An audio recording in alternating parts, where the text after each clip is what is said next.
Well, the Chief Justice, Sophia Akufo, has reiterated that a comment that she will not supervise the mass production of lawyers in the country. Well, the comments generated controversy some weeks ago and was referenced many times by members of the National Association of Law Students as an attempt to restrict access to legal education. And now, speaking at the 2019 University of Ghana Alumni Lectures on the theme Question for Excellence, Justice Sophia Akufo stated that Ghanaians will be surprised by what she describes as machinations and impersonations that are sometimes revealed during the selection process to the Ghana School of Law, saying the country needs quality lawyers. Examinations started, even interviews already also started, and you would be amazed at some of the machinations that would be discovered and caught at sometimes during the examinations, or the impersonation. That's the number of impersonations that were revealed during the interviews. It is not because somebody wants to limit the availability of lawyers to the Ghanaian public. If it were possible, one would love for there to be what? One lawyer to one Ghanaian. Yeah, one Ghanaian, one lawyer. Or even if it's 10 Ghanaians to one lawyer. But as an appellate judge, I have seen, and I think my colleagues from the appeal court and the Supreme Court who are here will vouch for me. We have seen cases where you read the record of appeal and you could whip the lawyer because there was a good case once upon a time and it has been miserably and irreparably ruined right from the trial stage. A good lawyer is for each Ghanaian is what we deserve, not lots of lawyers, not necessarily. So maybe I will stand here again and say that we need quality lawyers, not mass-produced lawyers. Because it is not the mass production that is wrong, it is what is put, the inputs in the mass production, the carelessness, the sheer numbers. How can you have one lecturer to over 70 students? How's that possible? It's 2 years today since government introduced the digital addressing system. The project, which cost, at least we know, some $2.5 million, was designed to solve the challenges with Ghana's housing system. Justice Baidu went to find out how the app is being used by the ordinary Ghanaian. The Central Post Office in downtown Accra, a colonial relic once upon a time, the beating heart of the city, now almost a pale shadow of its former self. Technology has had its toll on our operations. Inside, the people trying to give it a new face. We're spending a lot of time to do delivery and sometimes to wrong addresses, so we may have to return these items. And when we return, people felt like Ghana Post is not efficient. With the introduction of Ghana Post GPS, we can say that whether we call you, we get you, or we don't even call you, we can come straight to the house. Wrap it with the manifest, put it inside, and then seal it. This is the address to Mr. Kofi Amankwa. Joshua Danso is one of hundreds of delivery drivers here, using the Ghana Post GPS to locate houses where he is supposed to make deliveries. So it's GA-002. For this story, I decided to follow him to see how they make their way out of here into the city's chaotic addressing system.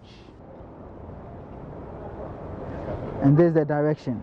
So right now, that is where I am, Ghana Post, Accra High Street, and then immediately I set off on the bike, it starts giving me the direction from here through the high streets, and then through the Starlet Road, and then I head to Ridge Runabout, and I go straight to the location, and that is it.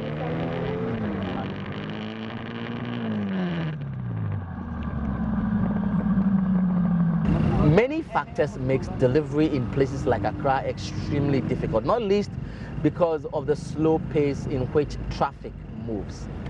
But with small motorcycles like the one that we are following, people are able to move from one end to the other in a matter of minutes, making the delivery process really easier than before.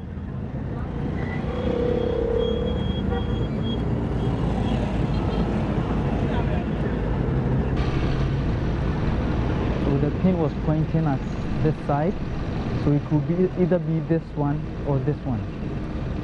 But for now, this one is not having a GPS address on the wall, which makes it much more difficult. This one is also not having a GPS address plate on the wall, which is making it much more difficult, and there is no The phone Ghana number to Post call, GPS and then app verify. seemed to have So then been I have a to go game and then changer. ask of the name, The only and then downside, someone is though, there, is they that will tell me. very So few I'll try to houses press on this house. have addresses embossed on them 2 years after its launch, making it difficult to reach. That aside, this innovation seemed to be one that could transform not just the Ghana Post, but the entire economy. Justice Bedu, JoyNews, Accra. Well, moving on, residents of Bakpa Mukpo community in the Central Tong constituency of the Volta region are desperately pleading to government for potable water. For now, they drink from a dirty pond which gives them diarrhea. What compounds the problem is that residents also do not treat the water in spite of public health education. Jojo Kobna has more. A 2-kilometer walk for potable water in the Bakpa Mukpo community in the Central Tong constituency of the Volta region.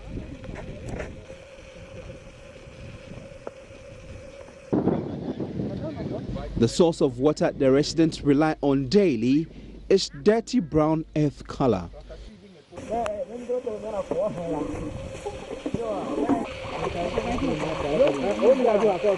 They wade into the water and start scooping. Residents say this pond serves them well, especially in the rainy season. But when the rain stops and the pond dries, they walk several kilometers for water. In fact, the assemblyman for the Bakpa Avedo area says about 10 communities within his electoral area have poor sources of water. Here at the pond is a teacher, Senyo Humado, who has been living here for the past 2 years. She recounts that she nearly refused posting to the community because of how difficult it is to get drinking water. She drinks sachet water and uses water from the pond for bathing and washing. Because where I came from, there's a lot of water bodies in the pipe. When I came here, I don't see any good water to drink, to cook, to bath, and to wash my things. So I feel very bad. And I even tried to go. And I thought the people here are also human beings. So since they are here living on this same water, I can also stay here and manage. Senyo is not alone. Her colleagues say they spend more money to get potable water. In fact, you have to spend so much to transport water to this community to be able to sustain you. So we spend so much money. For the community members, they are used to this unclean water, but me coming from a place that is not, I'm not used to this water, I've suffered a lot. During the dry season, you have to travel miles or like 1.5 kilometers to get even this dirty water, this unclean water, and you have to struggle with cows before you can get to the pond to fetch the water. So I was very frustrated because my colleagues in different communities have electricity network and clean water, so I just want to take a transfer. But considering my people in the class I'm teaching, that they are the future leaders of Ghana, I have to sacrifice that decision for their sake. Many of the residents here are very poor. Only a few of them can afford sachet water. Senyo Humada says she's been teaching the people to treat water before drinking, but they do not listen to her. I told them to cool the water. After the water boils very well, they should put it down to cool for some time.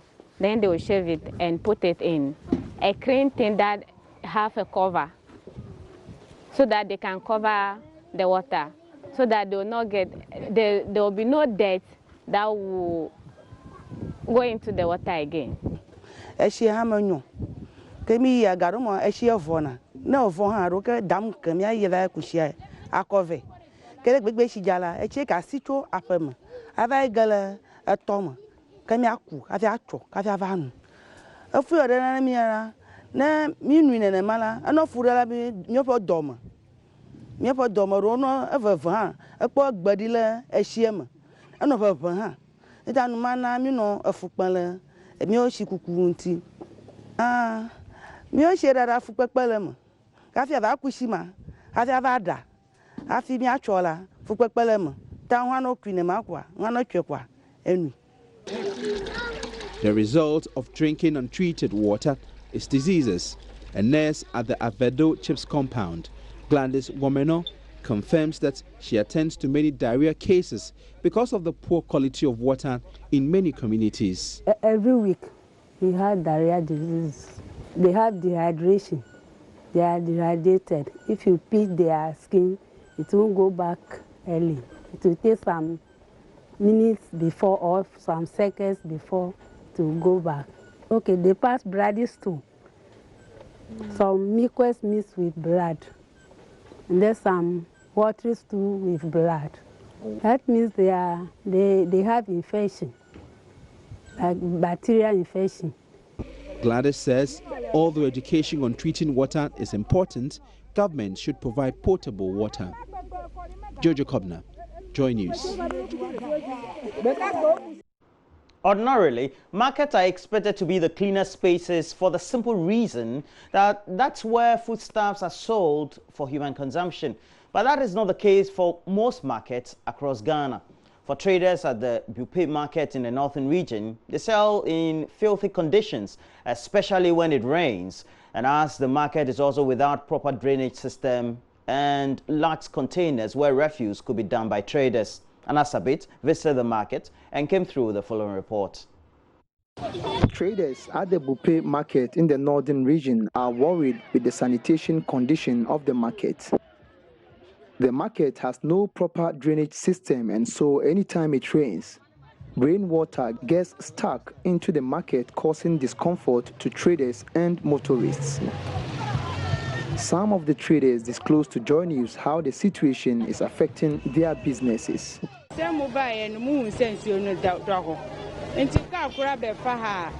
You saw how bad the place looks when you arrived here. It disturbs us a lot. We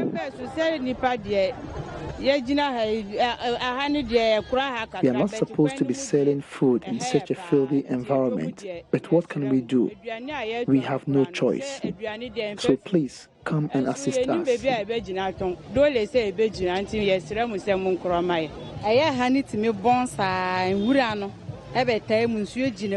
This place smells a lot because of the stagnant rainy water, and as a result, traders don't even come around to buy our goods. For Nuapo Frederick, who has been a mobile money vendor for the past 4 years, the situation is heavily affecting trade and could lead to the outbreak of cholera if not checked. For sure, it's affecting trading because you can imagine how the place is like muddy. People try to balance themselves, the muddy, they try to balance, and then some of the reckless drivers and what have you, they come around trying to prove that, no, they are supposed to move themselves out of where they are passing. You know, they are also trying to, you know, if you can see a car moving, instead of him taking this way, you know, because of the water, he want to, you know, washing and what have you, they take it to be like they want to maneuver themselves out of, you see. So that way, you know, it's been a challenge. Yeah, it's possible, because cholera comes by these flies and what have you. So you see, when it happens this way, looking at something like this, flies takes anything that you don't know. Then when you buy food and you don't cover it well, at the end of the day, disease from any angles can come over. Cholera, to be precise, it's possible you will get that. Asked if authorities have not been responding to the situation because the traders do not pay their tolls, Frederick indicated that market authorities do come for tolls every market day. We are paying tickets. Even me, mobile money, credit transfer and whatever, I pay tickets. So it is just that we are always pleading on the management to try and make sure they do what they are supposed to do, so that all these kind of horrendous diseases will not come around. But we don't know how much they are sending it forward. They've been paying market tolls. We don't even sweep the market, we do it ourselves. To the drivers who visit the markets, the situation is affecting their businesses in diverse ways. From the roadside to this end, the route is damaged. Sometimes passengers get knocked down by vehicles, and the situation is affecting our cars. And we are not able to send goods inside the market, so we call for help. The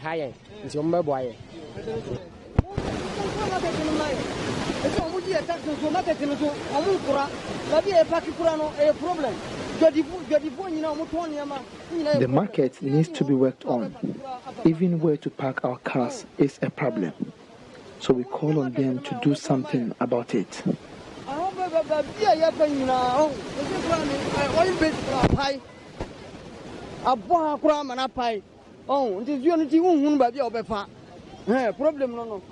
To these traders who spoke to JoyNews, they want authorities to check the situation as well as provide containers where they can dump their wastes.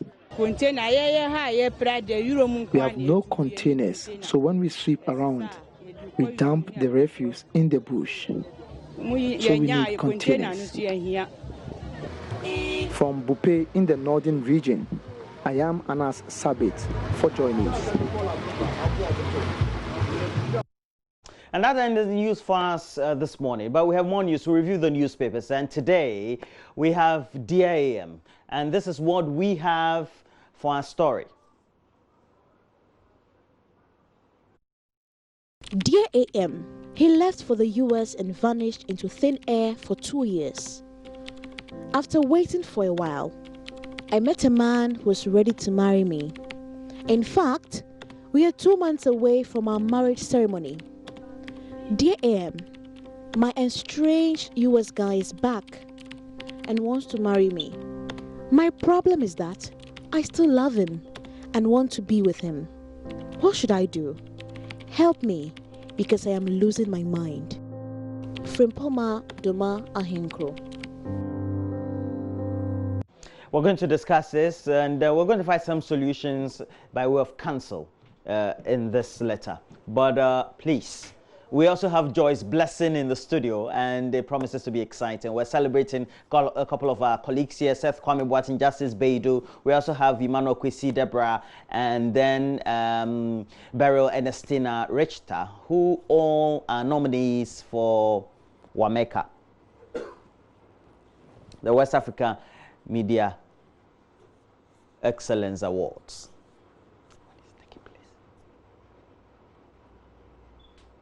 Well, make sure you stick and stay.